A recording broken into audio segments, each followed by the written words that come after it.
Normalisation आपको zero से hero बना सकता है, और इस बात का आपको ध्यान रखना है कि साथियों को राम राम नमस्कार। उम्मीद करता हूं आप सभी बहुत ही बढ़िया होंगे। अगर आपने एसएससी जीडी कांस्टेबल 2025 का एग्जामिनेशन दिया तो इस वीडियो को ध्यान से जरूर देख लेना, आपके लिए काफी इंफॉर्मेटिव वीडियो रहेगी।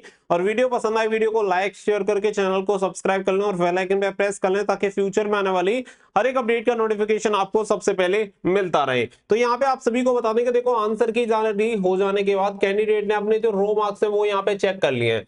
अब हर कैंडिडेट के दिमाग में सिर्फ एक ही डाउट है कि आगे के लिए हम सेलेक्ट होंगे या नहीं होंगे, हमारा क्या होगा, ये सारी चीजें। यहाँ पे आपको कुछ चीजें समझनी होंगी, अगर आप वो चीजें नहीं समझेंगे तो आपको समझ में आएगा ही नहीं कि आगे आपका सिलेक्शन हो सकता है या नहीं हो सकता। क्योंकि देखो, आंसर की जारी हो जाने के बाद दुनिया भर की आपको कट ऑफ की वीडियो देखने के लिए मिल गई होंगी, हमारी तरफ से भी बनाई गई है, सभी की तरफ से आपको देखने के लिए मिल जाएंगी। अगर आप इसके अकॉर्डिंग ये एक साथ डिसाइड कर रहे हो कि भाई मेरा सिलेक्शन होगा या नहीं होगा, तो सबसे बड़ी जिंदगी की गलती हो सकती है आप सभी की। और हर साल ऐसे बहुत सारे बच्चे हैं जो इन गलतियों की वजह से ही भर्ती से बाहर हो जाते हैं। अगर वो उन्हें सही तरीके से समझे तो उनका सिलेक्शन भी हो सकता था, और ऐसी गलती अगर आप करेंगे तो आपके साथ भी वही होगा। अब चीजें क्या है वो मैं आप सभी को यहाँ पे समझाने का प्रयास करता हूँ। देखो, सबसे बड़ा जो फैक्टर है वो है नॉर्मलाइजेशन। अगर आप नॉर्मलाइजेशन का देखेंगे तो ये एक प्लेटफॉर्म की यहाँ पे रो मार्क्स की डिटेल्स, एवरेज मार्क्स की डिटेल्स आपको देखने के लिए मिल जाएगी कि कैंडिडेट के एवरेज मार्क्स कितने हैं। टोटल आप सभी को पता है कि टोटल शिफ्ट कितनी हुई है, 42 शिफ्ट में आपका एग्जामिनेशन हुआ है। अब यहाँ पे ये समझना होगा कि कौन सी शिफ्ट सबसे इजी है, कौन सी शिफ्ट सबसे हार्ड है, क्योंकि इसके अकॉर्डिंग आपको नॉर्मलाइजेशन मिलेगा। और नॉर्मलाइजेशन एक मेन रोल निभाता है आपकी कट ऑफ में, क्योंकि जैसे जितना नॉर्मलाइजेशन मिलेगा भाई उसका उतना स्कोर बढ़ेगा, तो सिलेक्शन के चांसेस भी बढ़ेंगे। अब यहाँ पे अगर आप देखेंगे तो देखो, यहाँ पे आपको ये शिफ्ट दी गई है, तो टोटल 42 शिफ्ट का डेटा आपको देखने के लिए मिल जाएगा। जो सबसे हार्डेस्ट शिफ्ट है और इजीएस्ट शिफ्ट है उसके अकॉर्डिंग यहाँ पे डेटा को सेट किया गया है। अगर हम देखें जो सबसे हार्ड शिफ्ट यहाँ पे बताई जा रही है 5 फरवरी 2025 के, जिसमें एवरेज मार्क्स कितने आ रहे हैं 79.62। ठीक है, ये हमारा डेटा नहीं है, किसी दूसरे प्लेटफॉर्म का डेटा है जो कि मैं आपके साथ शेयर कर रहा हूं, ये केवल इंफॉर्मेशन के लिए। इसके अलावा अगर सबसे इजी शिफ्ट की तरफ चले तो सबसे इजी शिफ्ट बताई गई है 25 फरवरी की शिफ्ट यहाँ पे बताई गई है, जो कि 3 से 4 बजे के बीच में एग्जामिनेशन हुआ है, जिसके जो एवरेज मार्क्स है वो कितने आ रहे हैं 99.16। ठीक है, अब ये एवरेज यहाँ पे निकल के आ रहा है। सबसे हार्ड जो शिफ्ट है उसका 79.62 एवरेज स्कोर, और सबसे इजी शिफ्ट का 99.16 यहाँ पे स्कोर निकल रहा है।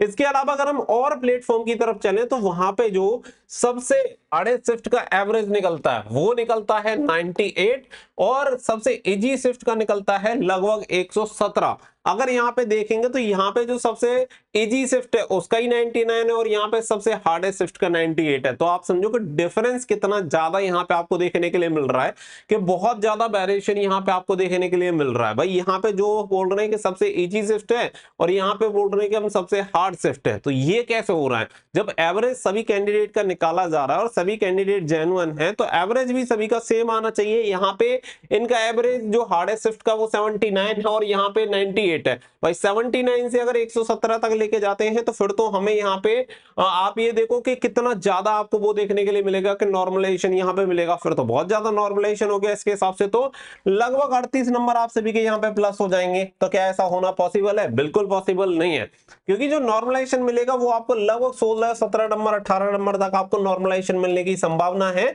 जो कि इसके अकॉर्डिंग आप देखेंगे तो यहाँ पे आपको देखने के लिए मिलेगा। यहाँ पे भी अगर हम इसके अकॉर्डिंग जाते हैं तो 20 नंबर आपको देखने के लिए मिल रहा है नॉर्मलाइजेशन में, और अगर हम यहाँ पे भी जाते हैं तो यहाँ पे भी आप सभी को लगभग 19 नंबर आप सभी को देखने के लिए मिल रहे हैं नॉर्मलाइजेशन में, जो कि बिल्कुल सही बात है कि नॉर्मलाइजेशन में आपको 17-18 नंबर मैक्सिमम इतना ही आपका नॉर्मलाइजेशन जाएगा, इससे ज्यादा नहीं जाएगा। अब लेकिन ये जो हार्डेस्ट और इजी वाला एवरेज स्कोर का पंगा है वो कैसे जस्टिफाई हो, कैसे पता चले कि कौन सही है, तो यहाँ पे मैं आपको बताता हूँ। देखो, पूरा खेल है स्टेट का। स्टेट का कैसे है आप समझो।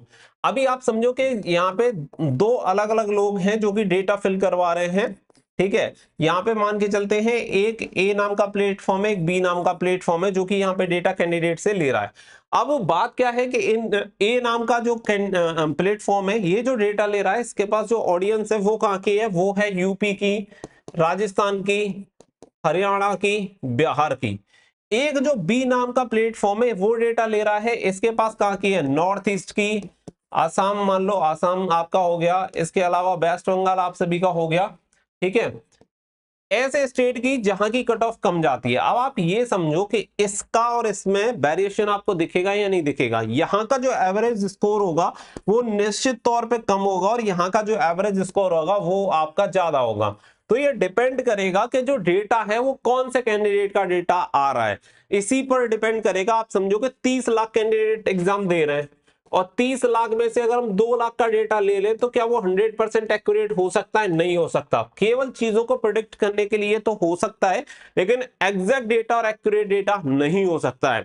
अब आपको अगर मैं बात करूं तो लास्ट ईयर का डेटा आप देखो, लास्ट ईयर में जो शिफ्ट आप सभी को बताई जा रही थी कि इसमें 0 नंबर बढ़ेंगे, मैं ऐसा भी बता दूं उसमें 5 से 6 नंबर बच्चों के आराम से बढ़े हैं, और जिसमें बताया जा रहा था कि 15 नंबर बढ़ेंगे उसमें पता चला बच्चे के 5 ही नंबर बढ़े।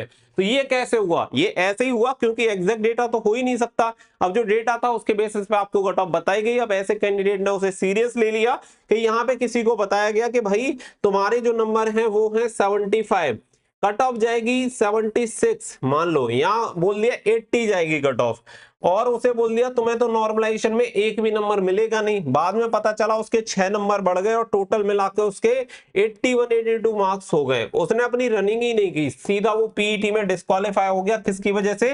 इस भविष्यवाणी के चक्कर में। तो यही आप गलती करते हैं और इसी की वजह से मोस्ट ऑफ कैंडिडेट को डिस्क्वालीफाई होना पड़ता है। ये जो जितनी भी डेटा है, चाहे मैं खुद की बात करूं या अन्य किसी की भी करूं, ये सिर्फ प्रेडिक्टेबल चीजें हैं। ये कितनी सही होंगी कितनी गलत आपको भी पता है, लेकिन आप एक चीज भूल रहे हो, वो है नॉर्मलाइजेशन। जैसे कि मैंने आप सभी को बताया और ये पूरी कहानी इसी पर टिकी है। ये जो नॉर्मलाइजेशन है वो कौन सी शिफ्ट को ज्यादा मिलेगा, इसी पर कैंडिडेट अटके हुए हैं कि मुझे कितना मिलेगा।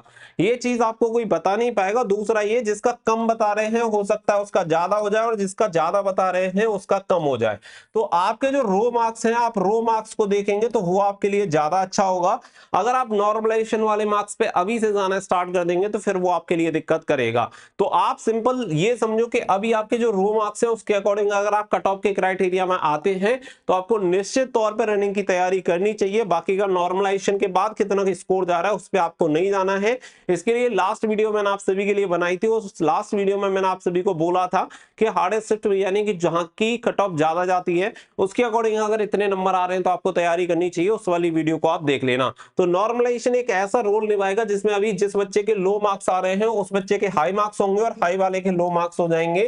तो इसलिए अपने आप को अंडर एस्टिमेट ना करो और फिजिकल की तैयारी करो, वो आपके लिए सबसे ज्यादा नेसेसरी है।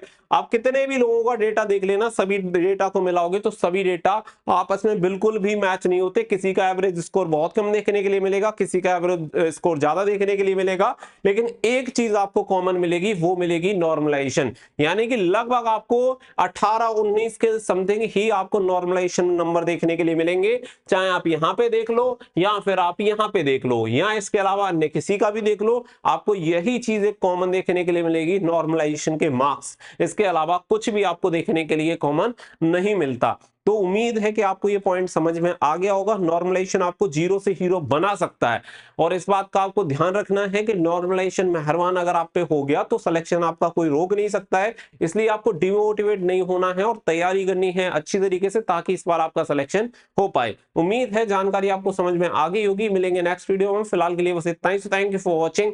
जय हिंद, जय भारत।